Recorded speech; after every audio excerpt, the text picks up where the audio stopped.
My name is Emily Holl. I am the director of the Sibling Support Project, and it is my pleasure to be here today to talk with you and to share 7 simple strategies for sibling support, tips for families and service providers. I would also like to thank everyone at the Faith Inclusion Network, especially Tom Jones, their fearless leader, for inviting me to speak with all of you today and to spend a little time thinking about how to support a population that is near and dear to us here at the Sibling Support Project, siblings of people with disabilities, developmental health, and mental health concerns. So without further ado, I'm just going to jump right into my slides. First of all, a little bit about the Sibling Support Project, if you're not familiar with us.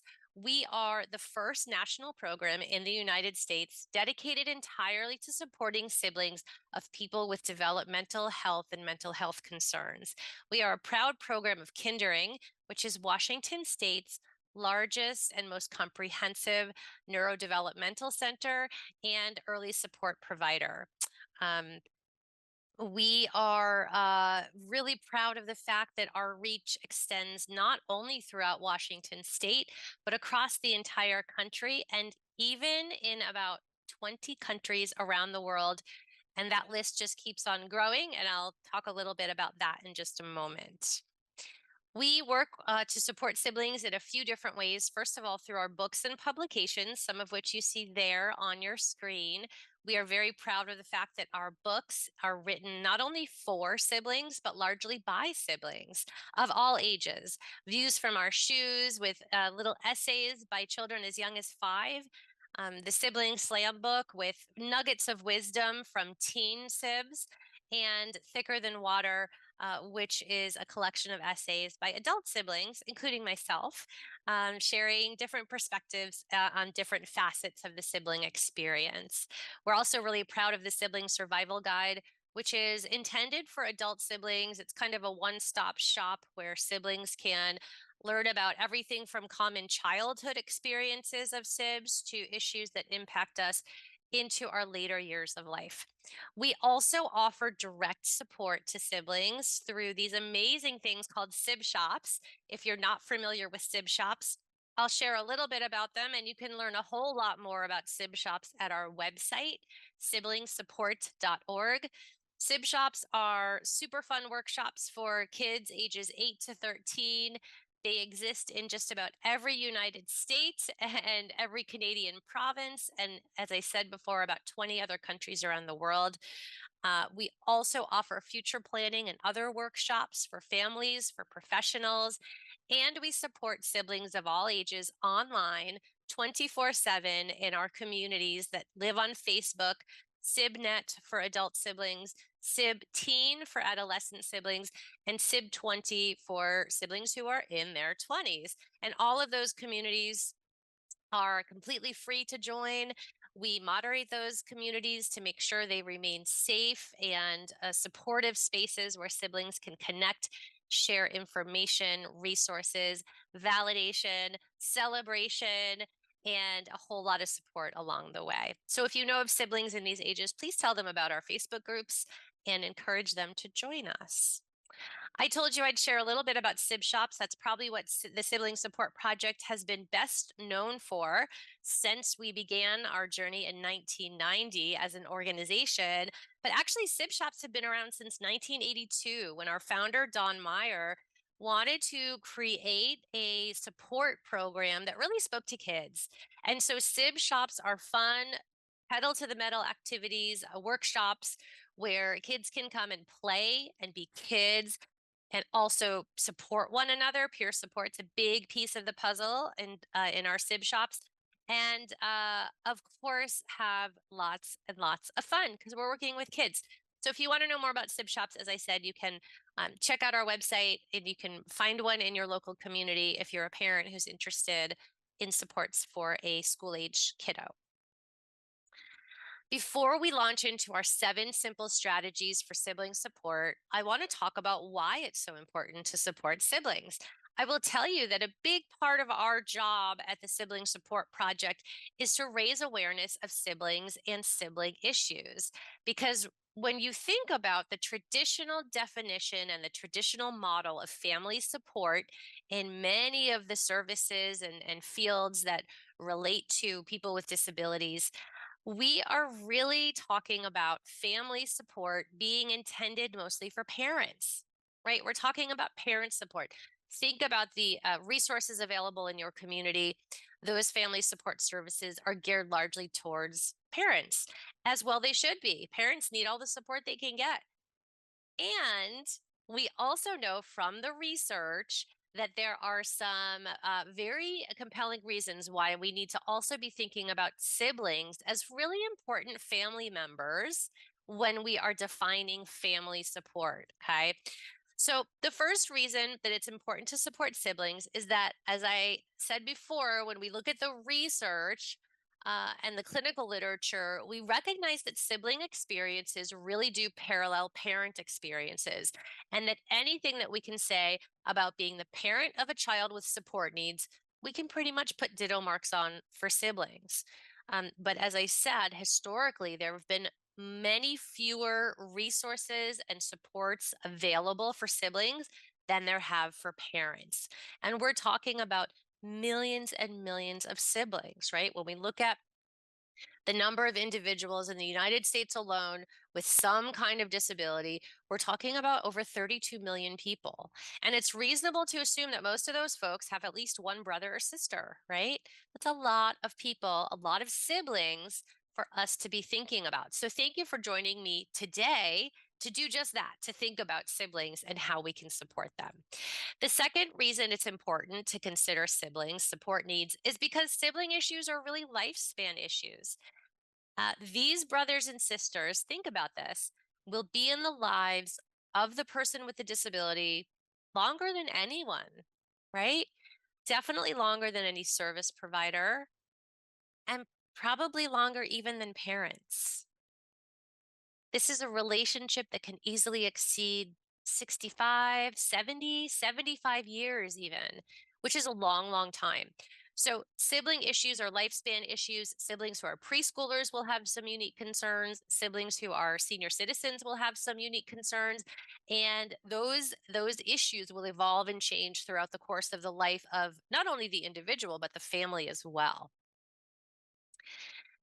The third reason is that siblings spend quantity time. And when I say quantity time, what I really mean is that if we look at the level of involvement that siblings have with one another over the course of the lifespan, and this is true of all siblings, not just siblings of people with disabilities, we see that siblings spend a good deal of time together, right? Particularly at the beginning of life when we're kids, we're probably living under the same roof. Maybe we're going to the same school, right?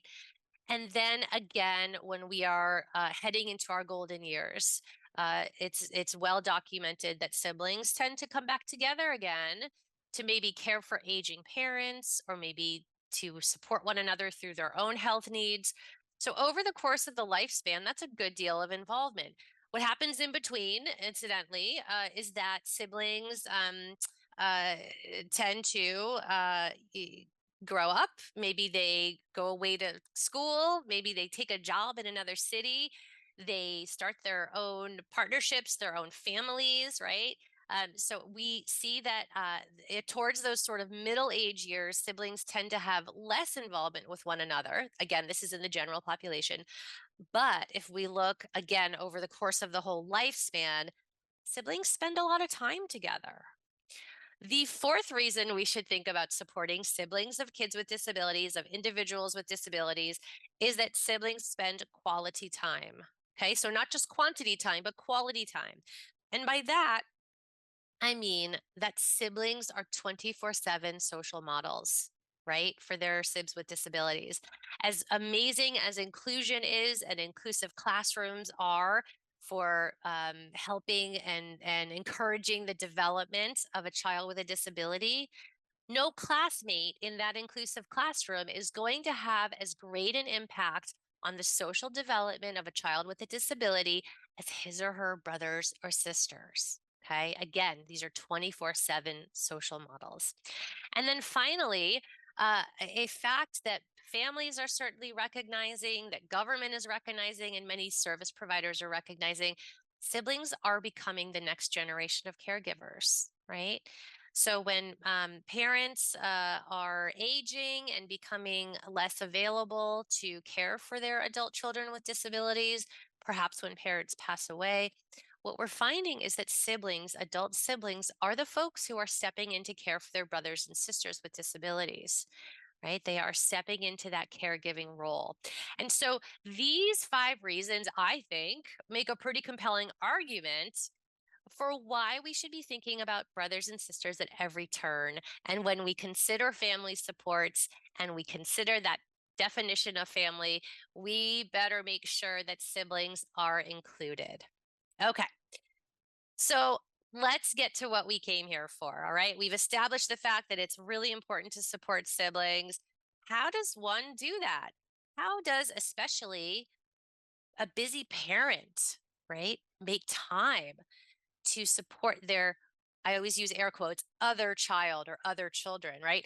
We know that parents of kids with disabilities are busy people, okay? They have doctor's appointments and therapies scheduled and meetings, IEP meetings, right? All of these necessary components to caring for their child with a disability. So what about the sibling? We hear from parents all the time who are saying, "Oh my gosh, I just feel so terrible. I feel like I'm just not giving enough to my other child or my other children. What can I do?" So, I want to provide you with seven really, really practical tips that you can implement every single day that will not cause a lot of additional stress for you. Okay. These are supposed to be. It's called simple strategies. The presentation is called simple for a reason. Okay, so let's just jump right in. The first strategy is to provide siblings with age appropriate information. And, this is, I think, really creating a culture of conversation in your home. Okay. We know from the research that one of the biggest ways that the sibling experience parallels the parent experience is the need for information about the disability, okay, or the diagnosis if it's a health concern. We know that parents have access to doctors and clinicians and social workers and a whole bunch of other professionals. But when you think about it, where do siblings get their information about the diagnosis of their brother or sister? Well, yes, for all of you who just said parents, yes. Yes, you are correct. If siblings are lucky, they receive information about the disability from their parents. But we also know that all too often this does not happen. Okay. And it's usually for the best and most loving reasons that parents don't talk to their other kids about the disability. Oftentimes, they want to protect their other kid. They don't want to confuse the other child or children, especially if maybe we don't know what the diagnosis is quite yet. We might not know what to say. We don't want to worry them. We don't want to burden them, right? But I will promise you that this disability, this diagnosis, whatever is happening is not happening in a bubble. In fact, it is impacting every single person in the family, maybe in a different way, okay? And by not talking about the disability, parents actually can create other challenges for siblings. So we want you to create a culture of conversation where it's okay to ask questions about the disability, where it's okay to say, "I don't know, but I'm going to try to find out. We can find out together." And we encourage this to be kind of an ongoing conversation, right? That it's more, again, a culture, an environment, rather than one big sit down talk like birds and bees. We're going to have a big talk about the disability. No, we've heard from young siblings that they don't want the information that way, right? They want to be part of um, more open climate where they can talk with their family, ask questions about whatever might come to mind, right? Because we know that as children get older, their needs change a little bit, right? They might need information not only to explain a disability to themselves, but also to maybe other kids who ask questions in not always the nicest ways. So, age appropriate information through books, through flyers, through websites, If the agency that's supporting your child with a disability doesn't have a page there for young readers, encourage them to create one. Okay. Not only for the siblings and their families, but also for any child who might just want to know more about what they do and what disabilities they support. Okay. It's also really helpful if you can talk with your providers about maybe setting aside some time to answer the questions of the sibling that the sibling might have, right? To say, hey, by the way, Josh is coming to therapy next week, and we're really excited for that. You know, Josh's younger sister Sarah has some questions about his disability, and we were hoping that you could just spend like 10 minutes with her at the end of Josh's session to maybe just, answer those questions and see what's on her mind. The not so great news is that not every provider necessarily thinks of doing this automatically. But the great news is we have yet to meet one who is unwilling to do this. In fact, most providers think, oh, of course, Sarah has questions. And I'd be happy to spend a few minutes with her next week and maybe, next month if she still has questions and just be that open communication for her. Okay. Um, so age appropriate information, super, super important. Strategy number two, provide siblings with opportunities to meet other siblings. Uh, like many parents of newly diagnosed children, siblings' experiences can feel very isolated and alone. Okay. It's very, very valuable when siblings can meet other kids who are experiencing or walking along a similar path. um, that bonding, that resonating with one another and their experiences goes such a long way. We hear siblings all the time in sib shops say, oh gosh, it's so refreshing to just come to a place where I don't have to sit down and explain my whole life because they already get it, right? Because they're walking on a similar path. So obviously we think sib shops are a great way for siblings to connect with each other, but they're not the only way. Hopefully there's a sib shop in your community. You can again go to our website and look at our online directory to find a sib shop near you. If there isn't a sib shop near you, first of all, contact us and let's figure out a way to get a sib shop in your community. But there are other ways as well. Perhaps if you are a parent and you're scheduling a play date for your child with a disability, see if there's a sibling at home too that the other child can also have a play date with. If you receive services from an organization for your child with a disability, if they have a holiday gathering or maybe a fundraising event or a family picnic or some kind of event where families are getting together and participating, why not carve out some time for siblings to get together with each other as part of that event or part of that initiative that's already happening? That's like a very easy way. So think about ways that you can make that journey a little bit less lonely for siblings by enabling them to meet one another.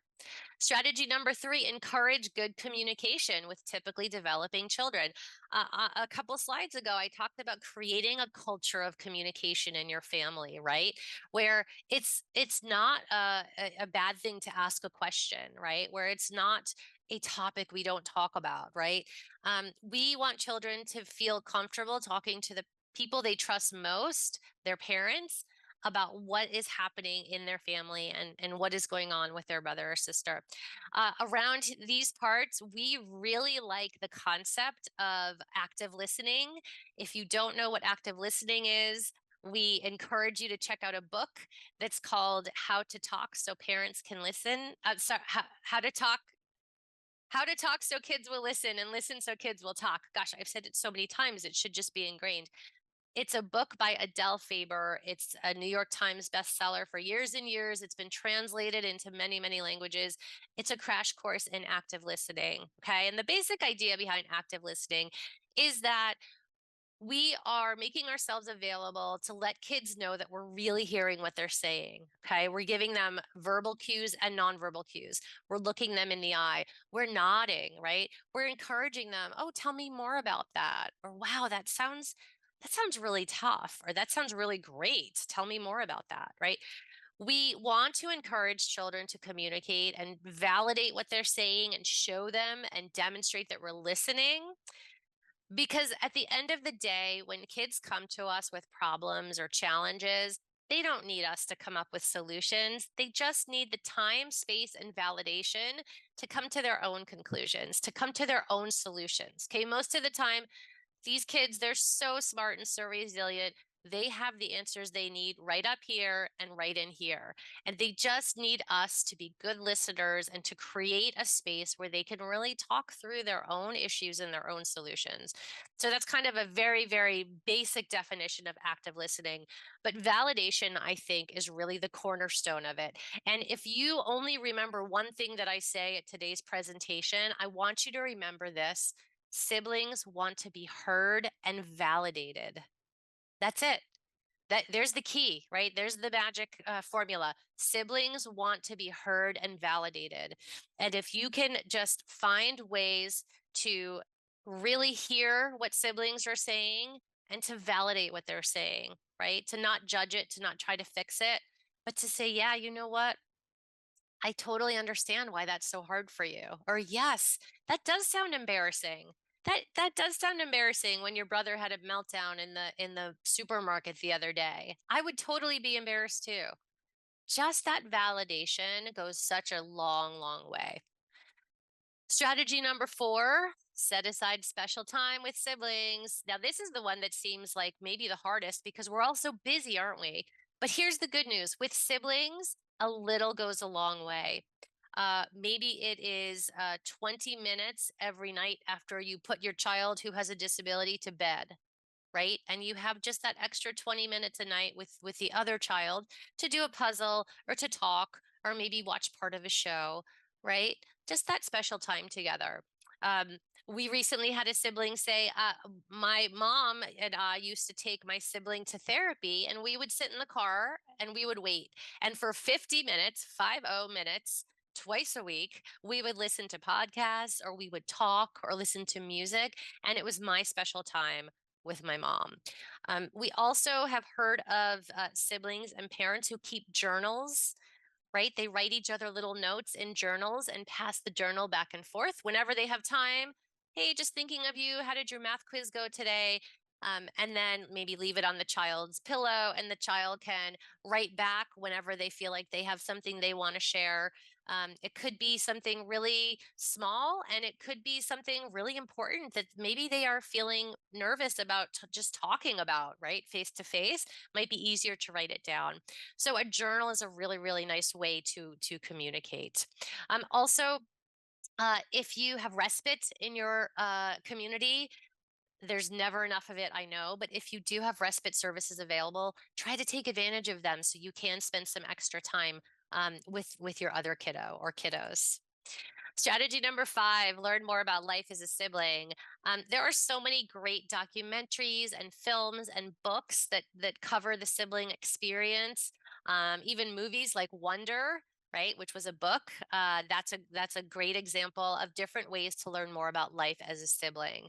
Um, we oftentimes offer adult sibling panels where parents can come and hear the reflections and experiences of adult siblings looking back upon their time growing up.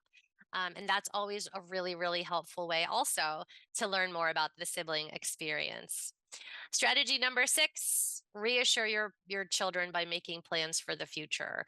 I cannot say enough about this. We could do a whole session on this. We have done entire sessions. We've done entire workshops on future planning. It is so, so important to communicate with your children about the plans for the future. Again, I'm going to talk about that culture of communication. And when it comes to future planning, we think that starting early um, and including siblings in conversations about every transition for the child with a disability is a really nice way to start. Maybe you're not inviting the sibling to an IEP meeting, for example, but maybe you are talking to the sibling and saying, hey, we're having an IEP meeting for your sister next week. What do you think some of her strengths and areas that she'll need support? What do you think those are? Right? Siblings are often really pretty accurate assessors of the abilities and strengths of their brothers and sisters in ways that maybe Parents don't always see. They have a different relationship, right, as their peer. And so it can be very valuable to have the input of the sibling, but also it makes the sibling understand that they are included and that their voice is important. So that when we are having conversations about the future, whether it's next year in school or what will happen after high school or what will happen after that, right? If we're having those conversations every step of the way and including siblings, there is a much greater chance that when the time comes for them to play a more involved caregiving role, they will be more ready, willing, and able to do that, right? Because they have had a voice along the way and they've been informed along the way. They've been included in the process. Okay, it's not just an assumption. We want parents to be able to say to their child, right? If their child says, "Mom and Dad, you know, when we grow up, I want I want my brother to live with me, and I'm ready. I can take on that responsibility." We want parents to feel really comfortable and confident to say, "You know what, Emily? If that's what you want, and if that's what your sib wants, right? Then that's great. We'll support it. But if that's not for whatever reason what you want or what your sib wants, we will be there every step of the way, and there will be other options, right? We're working on exploring what those options are now together as a family so that we will all have choices later, right? So, so important. Okay, and the last but not least, please remember, drum roll, please, the single strongest factor affecting a sibling's interpretation of disability is, yes, the parent's interpretation of the disability. So if we believe that this disability is the biggest tragedy to befall our family, chances are pretty good that siblings are going to feel that way too, right? Siblings take their cues from us as parents. But if we instead decide, well, maybe this wasn't plan A, but we're going to roll with it and we're going to address the disability and this whole situation with as much dignity and grace as possible, we have every reason to believe that siblings will follow suit, right? At the end of the day, maybe there will be some bumps in the road, of course, but at the end of the day, siblings will follow suit. I want to thank you all for joining me today. I hope this was helpful. If you have other questions or need other resources, please check out our website, siblingsupport.org. We have lots of book recommendations there and more information about SIB shops, finding one in your community, our SIB shop training if you want to start a SIB shop in your community. And we really, really appreciate, again, you being here today. And thank you again to the Faith Inclusion Network for making this all possible. Thanks so much.